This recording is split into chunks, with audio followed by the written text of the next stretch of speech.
Alors bonjour tout le monde, mon nom est Maria, nous sommes le 6 septembre 2012. J'ai tellement la tête remplie de choses que je voudrais vous dire, mais j'ai demandé la direction du Seigneur parce que je savais plus là, comment présenter le tout tellement ma tête était remplie d'informations. Mais je pense qu'avec la direction du Seigneur, ça devrait bien aller. Puis ce qu'il m'a montré, mais c'est en fait de vous montrer la base de cette infiltration, non seulement dans les églises évangéliques, mais dans toutes les religions. Que ce soit évangélique, que ce soit orthodoxe, que ce soit catholique, que ce soit musulmane, que ce soit, nommez-les toutes. C'est la même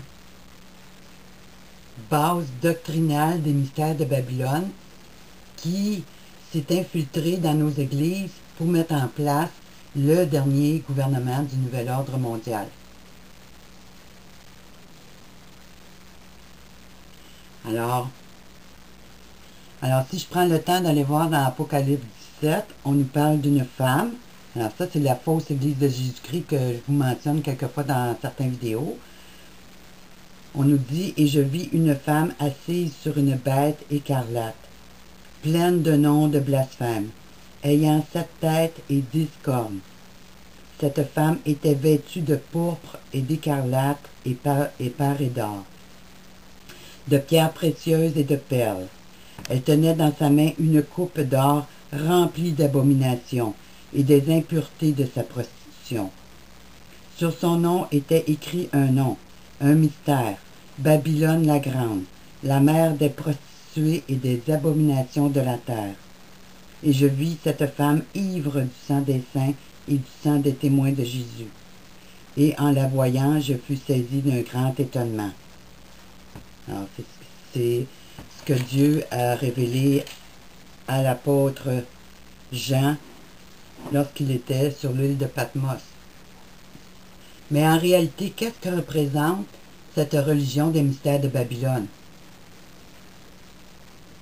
Bien, si on regarde dans l'histoire du passé, puis si on lit l'Ancien Testament, bien, cette doctrine-là, depuis le début des temps, a toujours essayé de tenter de détrôner le royaume de Dieu sur terre. Alors c'est cette Église des temps de la fin qui a porté différents noms au cours des siècles sous le statut de Nebuchadnezzar, et même avant ça, a toujours tenté d'imposer son royaume luciférien sur terre, tentant d'usurper le royaume de Dieu. Alors, son but final, ça a toujours été d'essayer d'usurper la place de Dieu, d'amener de ruiner tous les plans de Dieu pour l'humanité, dont le but principal est de nous sauver. Alors, au cours des siècles, Dieu a toujours envoyé des sauveurs pour avertir le peuple de ne pas marcher selon les nations, selon le cœur des païens, selon ce plan luciférien que Satan contrôlait. Alors nous avons eu Moïse, nous avons eu Abraham, nous avons eu Josua et plusieurs autres dans l'Ancien Testament. Nous avons eu Daniel et plusieurs prophètes qui ont été envoyés par Dieu pour avertir le peuple de se détourner de cette vaine manière de vivre. Et finalement, il y a eu Jésus il y a 2000 ans, qui est le dernier envoyé de Dieu pour avertir les nations de se repentir et qu'il n'y aurait pas d'autre sauveur. Si on regarde dans Daniel, c'est bien écrit. Il n'y en aura pas d'autre après lui.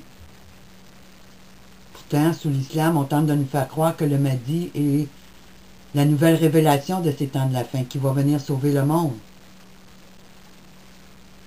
Mais quand on comprend sous qui est son autorité, on s'aperçoit qu'en fin de compte, elle va servir d'armée pour Rome, pour asseoir son pouvoir souverain sur la planète.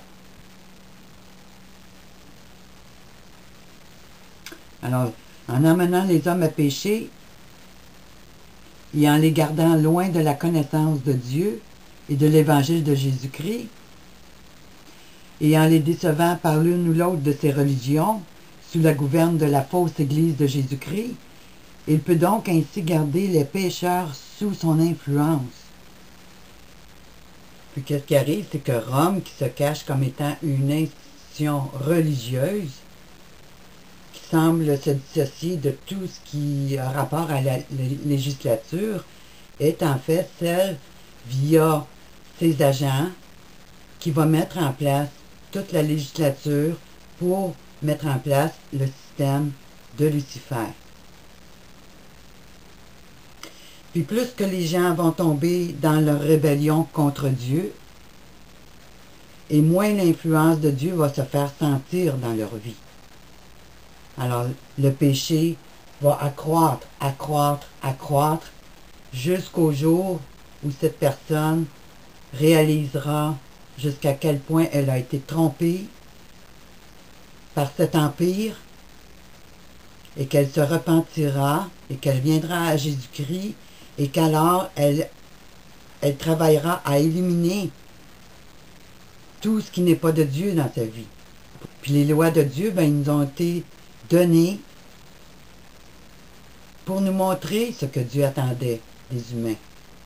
Alors, les chrétiens qui me disent « Ah, on est sous la grâce, on n'a plus besoin d'obéir à la loi », je regrette.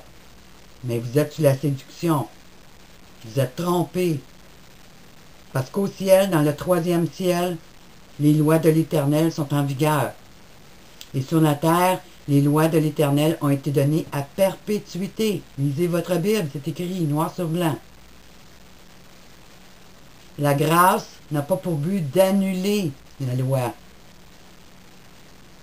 Mais la grâce, c'est de vivre selon les lois que Dieu nous a données. Parce que c'est là qu'on trouve la paix. Parce que c'est là qu'on devient des soldats aguerris pour le Seigneur. Puis que notre vie prend un sens. On nous dit dans Proverbe 8:13 que la crainte de l'Éternel, c'est la haine du mal. Puis dans Proverbe 9, on nous dit le commencement de la sagesse, c'est la crainte de l'Éternel. Et la science des saints, c'est l'intelligence. Mais c'est quoi la science des saints?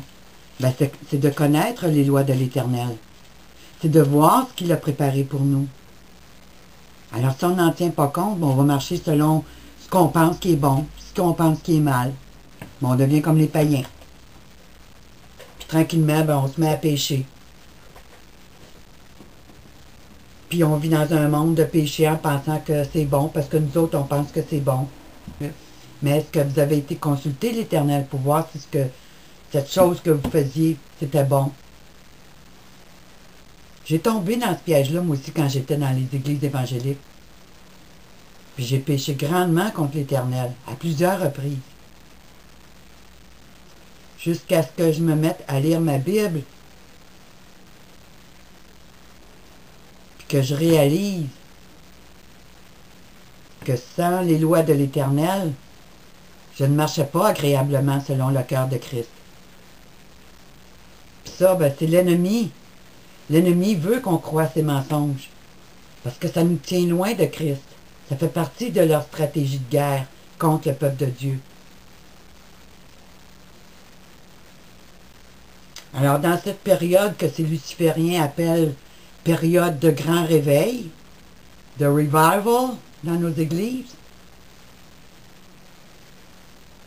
ben, Satan, dans ces temps de la fin, fait croire à l'humanité et aux chrétiens qu'il peut devenir son propre Dieu, qu'il peut devenir immortel, avec une nouvelle conscience complètement revitalisée. Puis ça, ben, ça fait partie des mystères de Babylone, de transformer l'homme pour lui faire croire qu'il est lui-même une divinité. Ça fait partie des mystères de Babylone, de cette grande église luciférienne qui tente de vous entraîner vers votre chute. Alors, regardez ce que la Bible nous dit sur ceux qui nous dirigent, que ce soit... On peut les classer dans différentes catégories, que ce soit au niveau de la religion ou au niveau de nos gouvernements. Toi donc qui enseignes les autres, tu ne t'enseignes pas toi-même. Toi qui prêches de ne pas dérober, tu dérobes. Toi qui dis de ne pas commettre d'adultère, tu commets l'adultère. Toi qui as en abomination les idoles, tu commets des sacrilèges. Toi qui te fais une gloire de la loi, tu déshonores Dieu par la transgression de la loi. Car le nom de Dieu est blasphémé parmi les païens à cause de vous, comme cela est écrit. Alors ça nous montre que le peuple de Dieu était rendu, commettait de grands péchés, pour être devenu même un sacrilège, un blasphème pour les nations. Mais n'est-ce pas ce qu'on voit un peu dans nos églises d'aujourd'hui? Alors, pour vous montrer comment fonctionne ce système des mystères de Babylone, c'est important de faire connaître ces choses, parce que très peu de gens sont au courant comment fonctionne tout ce système. Et en regardant de plus près cette armée secrète des Jésuites, qui se fait passer pour un ordre religieux, au lieu d'un ordre guerrier à la face du monde, ben, on va voir comment cette grande armée luciférienne contrôle le Vatican, contrôle le pape et contrôle toutes les sociétés secrètes qui sont sous ses ordres, que ce soit les Knights of Malta, que ce soit les Knights of Columbus, les Chevaliers de Colomb, toutes les sociétés secrètes, ils ont une hiérarchie où les ordres se transmettent afin d'amener ce grand changement global de cette dernière tour de Babel, qui est une réplique de la première tour de Babel et des autres qu'on a tenté de construire à travers les siècles. Si vous lisez le livre de Judith, qui est un livre apocryphe que nous retrouvons dans certaines Bibles, et que vous changez les noms, que vous mettez le nom de Benoît XVI et d'Obama, ben vous allez voir que l'agenda est pas mal le même. Il n'y a pas de différence. Alors, cette dernière tentative des temps de la fin pour usurper le royaume de Dieu, il est en plein envol. C'est important que vous compreniez comment ça marche. Si vous n'êtes pas un catholique, vous ne pouvez pas faire partie d'un gouvernement. Quoi que vous disent vos pasteurs, si vous n'êtes pas catholique, vous ne pouvez pas. Vous pouvez vous faire passer pour un baptiste. Puis être un catholique. C'est ce qu'on va voir dans ce document-là. Mais si vous n'êtes pas un catholique vendu à la cause du pape, eh bien, vous ne pourrez jamais régner dans un pays. Si je prends l'exemple de Stephen Harper, il se fait passer pour un chrétien évangélique, mais il est complètement catholique. Tout le système de fédéral est complètement sous l'autorité de la reine et du pape.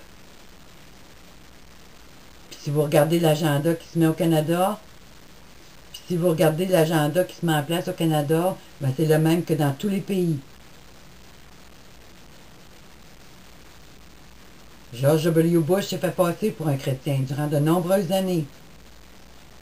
Mais pourtant, tout nous montrait qu'il marchait dans le camp ennemi. Mais parce que nos pasteurs disaient que c'était un bon chrétien, ben la majorité des gens n'y ont vu que du feu. Ils ont cru aveuglément leurs pasteurs, leurs bibliothèques sont pleines de livres prônant, vantant les mérites de cet homme, comme Billy Graham et Barack Obama. Ben, les gens vivent sous la séduction et le mensonge, au lieu d'investiguer. Des milliers de chrétiens courent quand ils voient « Oh, réunion de prière à telle place! Grand festival évangélique! » Ça court par milliers pour ces festivals-là.